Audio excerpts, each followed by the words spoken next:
자비로우시고 거룩하신 하나님 아버지, 그 자비한 음성으로 이 아침에 저희들을 불러주셔서 아버지 전에 나오게 하심을 감사드립니다. 아버지 전에 나오지는 못하지만 각 가정에서 온라인을 통하여 예배하게 하시니 감사합니다. 하나님을 예배하는 이 시간 동안 성령 하나님 우리 가운데 강하게 역사하여 주시옵소서. 우리의 인간적인 것들과 세상적인 것들, 정욕적인 모든 거풀을 다 벗겨주시고 온전히 하나님의 얼굴을 배웁게 해 주시옵소서. 주님께서 저희들을 만나주시고 저희들의 심중에 말씀하여 주실 때 내 생각 내려놓고 오염된 생각 내려놓고 주님 뜻 따르는 자들 되게 해 주옵소서. 예수님 이름으로 기도 올리옵나이다. 아멘. 우리 찬송가 265장 부른 다음에 김정순 권사님 기도하시겠습니다.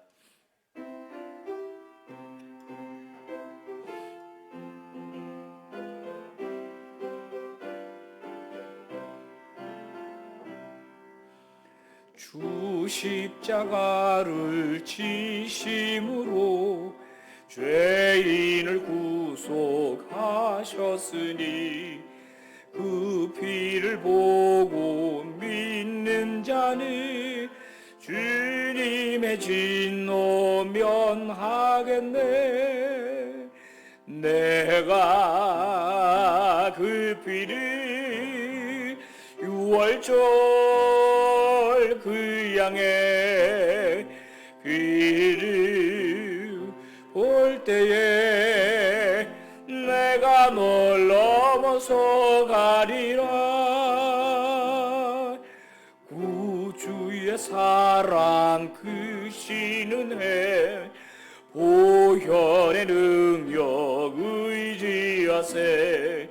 심판의 불이 내릴 때에 주님의 진노 면하겠네. 내가 그 피를 유월절 그 양의 피를 볼 때에 내가 널 넘어서 가리라.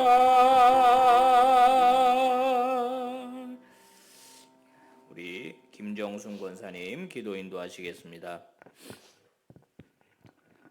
전지전능하시고 존귀와 영광 받으시기에 합당하신 하나님 아버지, 이 아침에도 육신의 잠을 깨워주시고 예배에 나오게 하심에 감사드립니다. 아멘. 내 삶의 기준을 하나님의 말씀인 성경에 두고 믿는 자의 참된 삶을 살아가게 하옵소서. 아멘. 삶 속에서 일어나는 모든 일들, 어려움에 처했을 때 대처하는 방법을 내 기준에 두지 아니하고 하나님께 맡겨 하나님의 뜻과 하나님의 방법대로 행하여 주시기를 간구하는 믿음의 백성 되게 하옵소서. 아멘. 하나님께서 그토록 인간들을 사랑하사 독생자 예수 그리스도를 보내시어 십자가의 보혈로 대속하게 하시고 부활하신 예수님 제자들에게 보이도록 하셨습니다. 예수님의 보혈로 우리는 구원을 받았습니다. 보혈을 믿어야 제사함을 받고 제사함을 받았으므로 복음을 전해야 합니다. 그것이 우리의 사명입니다. 우리를 위해 귀한 보혈의 피를 흘리셨는데 우리의 삶은 늘 죄를 쫓아가고 사탄의 유혹에 세상의 쾌락만 쫓아가고 있음을 용서하여 주시옵소서. 아버지. 예수님의 보혈이 희미해질수록 구원도 희미해져 간다는 사실을 잊지 않게 하여 주시옵소서. 성경 대학 강의를 통해 하나님의 생각과 하나님이 바라시는 믿음의 사람이 되고 성경 속에 숨어있는 의미들을 생각하며 날마다 성경을 묵상하는 존귀한 하나님의 자녀들 되게 하옵소서. 아멘. 성경은 사람이 마땅히 따라야 할 삶의 방식과 유지해야 할 영성에 대한 치밀하고도 정확한 안내서임을 잊지 않게 하옵소서. 욥이 힘들고 어려운 고난의 훈련을 통해 하나님을 경험한 것처럼 우리도 경험하게 하옵소서. 아멘. 오랜 세월 빛과 성교회를 지켜오신 원로 목사님과 새로운 빛과 소금의 역사를 써나가실 담임 목사님과 함께 동역하시는 부목사님들, 전도사님들 모두 영육간에 강건케 하여 주시고 우리에게 영의 양식을 먹여주실 때 아멘으로 화답하며 영생의 복을 받는 모든 빛과 소금의 권속들 되게 하옵소서. 아멘. 또 수련회가 진행되고 있는데 수련회를 통하여 자녀들이 성령 충만하여지고 하나님의 큰 사랑을 체험하며 성령의 불이 활활 타오르는 시간들 되게 하옵소서. 아멘. 사라질 듯 사라지지 않고 시간이 갈수록 코로나와의 힘든 싸움을 싸우고 있습니다. 코로나가 종식될 수 있도록 우리의 죄를 자복하고 회개의 기도가 넘치게 하옵소서. 아멘. 우리의 참된 기쁨이 되시고 자신의 아픔도 마다하지 않으시고 모든 것을 내어주시는 존귀하신 예수 그리스도 이름으로 기도합나이다. 아멘. 하나님 말씀 요한복음 11장 47절에서 57절까지입니다. 한 절씩 우리 교독하겠습니다. 이에 대제사장들과 바리새인들이 공회를 모으고 이르되 이 사람이 많은 표적을 행하니 우리가 어떻게 하겠느냐. 만일 그를 이대로 두면 모든 사람이 그를 믿을 것이요 그리고 로마인들이 와서 우리 땅과 민족을 빼앗아가리라 하니 그 중에 한 사람 그 해의 대제사장인 가야바가 그들에게 말하되 너희가 아무것도 알지 못하는도다. 한 사람이 백성을 위하여 죽어서 온 민족이 망하지 않게 되는 것이 너희에게 유익한 줄을 생각하지 아니하였으니 이 말은 스스로 함이 아니요 그 해의 대제사장이므로 예수께서 그 민족을 위하시고 또 그 민족만 위할 뿐 아니라 흩어진 하나님의 자녀를 모아 하나가 되게 하기 위하여 죽으실 것을 미리 말함이러라. 이날부터는 그들이 예수를 죽이려고 모의하니라. 그러므로 예수께서 다시 유대인 가운데 드러나게 다니지 아니하시고 거기를 떠나 빈들 가까운 곳인 에브라임이라는 동네에 가서 제자들과 함께 거기 머무르시니라. 유대인의 유월절이 가까움에 많은 사람이 자기를 성결하게 하기 위하여 유월절 전에 시골에서 예루살렘으로 올라갔더니 그들이 예수를 찾으며 성전에 서서 서로 말하되 너희 생각에는 어떠하냐 그가 명절에 오지 아니하겠느냐 하니 이는 대제사장들과 바리새인들이 누구든지 예수 있는 곳을 알거든 신고하여 잡게 하라 명령하였음이로라. 아멘. 할렐루야. 여러분 환영하고 축복합니다. 주님 전에 오셨으니 우리 주님이 은혜 주시고 복 주시기를 바랍니다. 자, 오늘 우리가 읽은 요 본문 말씀 안에 회의가 하나 열리고 있습니다. 그 회의의 이름은 바로 공회라고 하는 회의입니다. 이 공회의 구성원은 제사장 그리고 사두개파 사람들 그리고 오늘은 바리새인들까지 옵저버로 참석을 했습니다. 자, 그들이 공회 회의에 모여서 서로 나눈 회의의 주제가 무엇이냐면 바로 48절에 나온 대로 그를 그대로 둘 것이냐 아니면 죽일 것이냐 하는 것입니다. 여기 그가 누구죠? 바로 예수 그리스도입니다. 그대로 두면은 어떤 일이 벌어지느냐? 많은 사람이 모든 사람이 예수를 믿게 된다는 겁니다. 그리고 하나 더 말하면은 믿게 되는 것은 믿게 되는 것인데 로마인들이 민족들을 다 죽이고 땅을 빼앗아 간다 하는 거예요. 이게 이제 이 회의에서 다루게 될 주제입니다. 여러분 예수님을 믿게 되면 좋은 거 아니겠습니까? 예수님 믿게 하려고 예수님이 오신 거잖아요. 예수님의 행하신 모든 표적들을 보니까는 다 예수 믿게 생겼다는 겁니다. 그러면 할렐루야잖아요.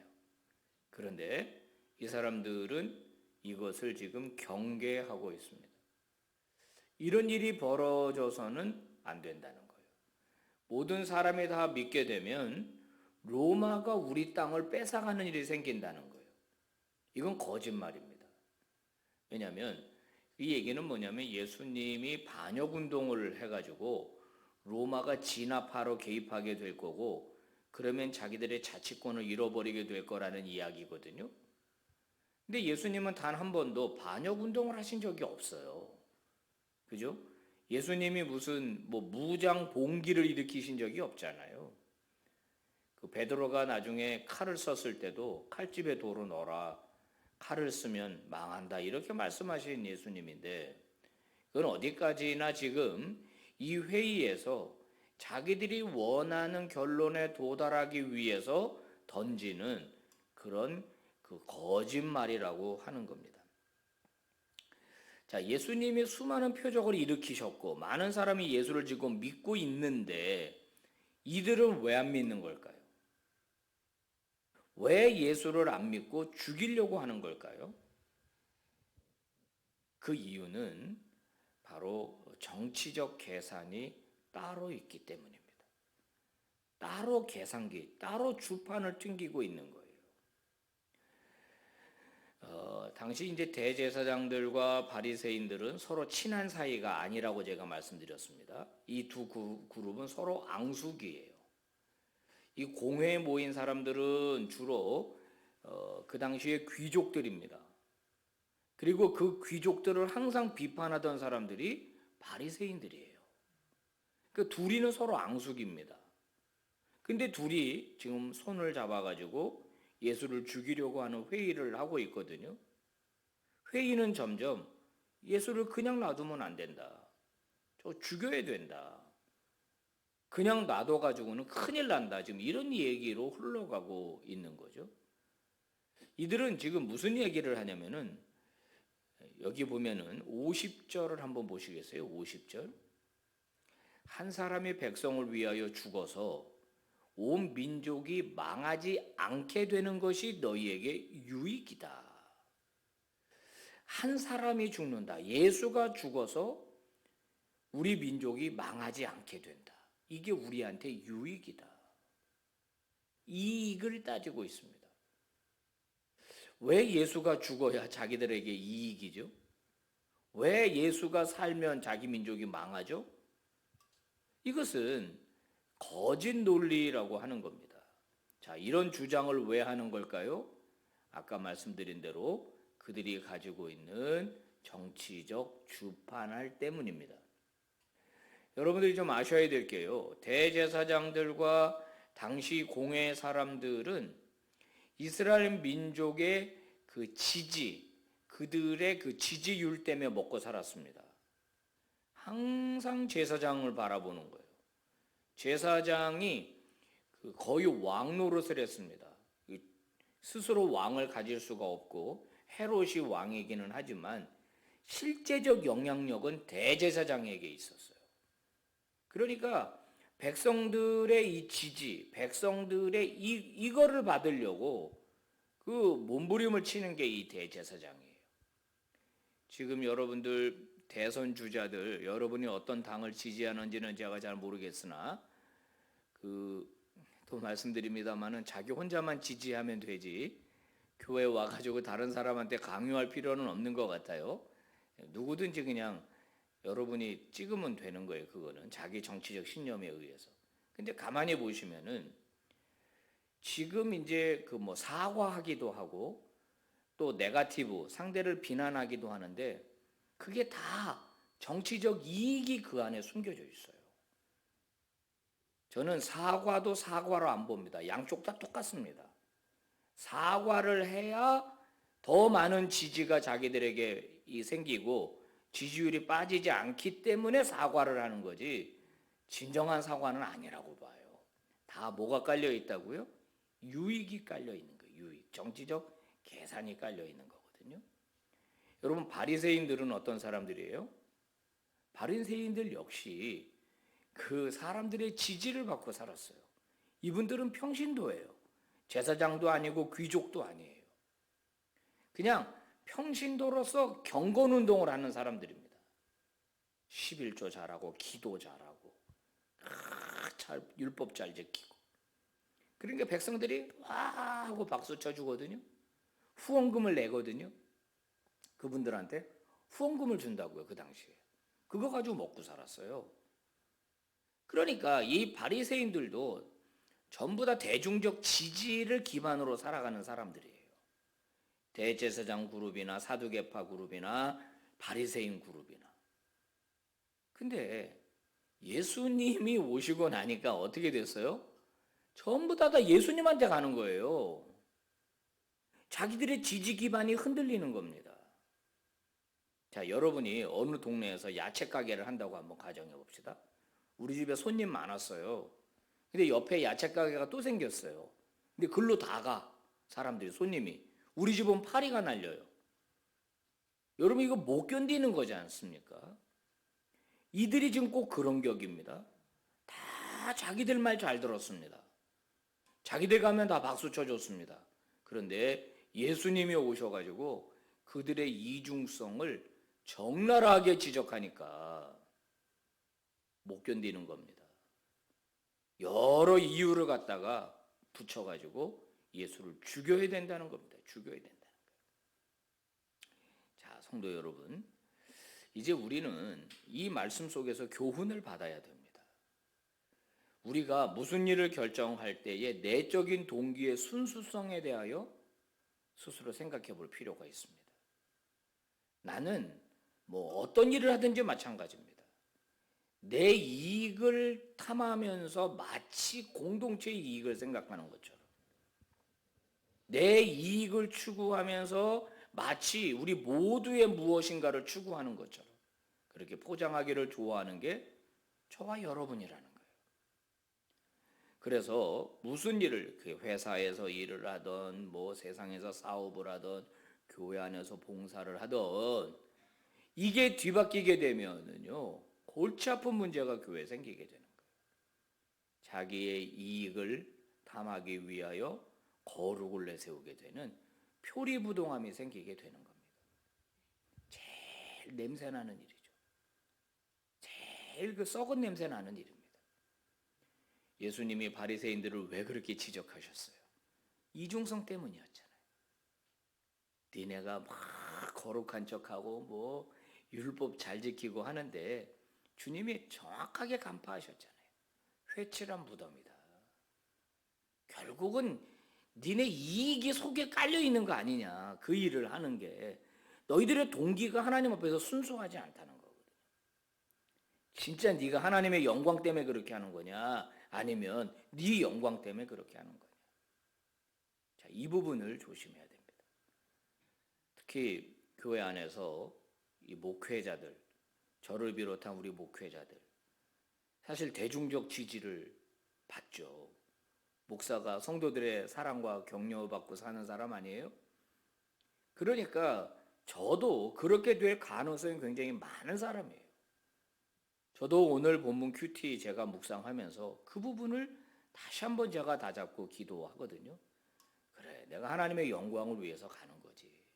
누가 뭐라 그러든지 간에 하나님 앞에서 내가 하는 거지. 굳이 사람들 몰라도 된다.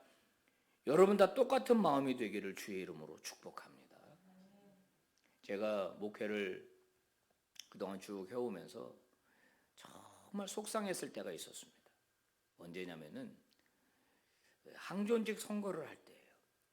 우리 교회는 공천제도가 있는데 공천제도가 없는 교회들 보잖아요. 그러면 다들 무슨 얘기들 하냐면은 매일 선거를 했으면 좋겠다는 거, 교회에서.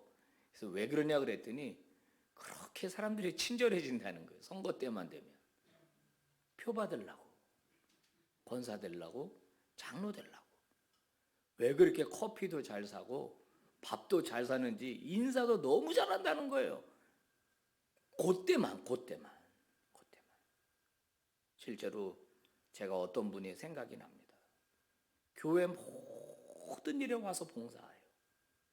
속으로 약간 이런 표현 있잖아요. 안 끼는 데가 없네. 이런 생각이 들 정도로 여기 가면 거기 와 있고 저기 가면 거기 와 있고 모든 봉사 자리 거기에 다 와서 일을 하더라고요.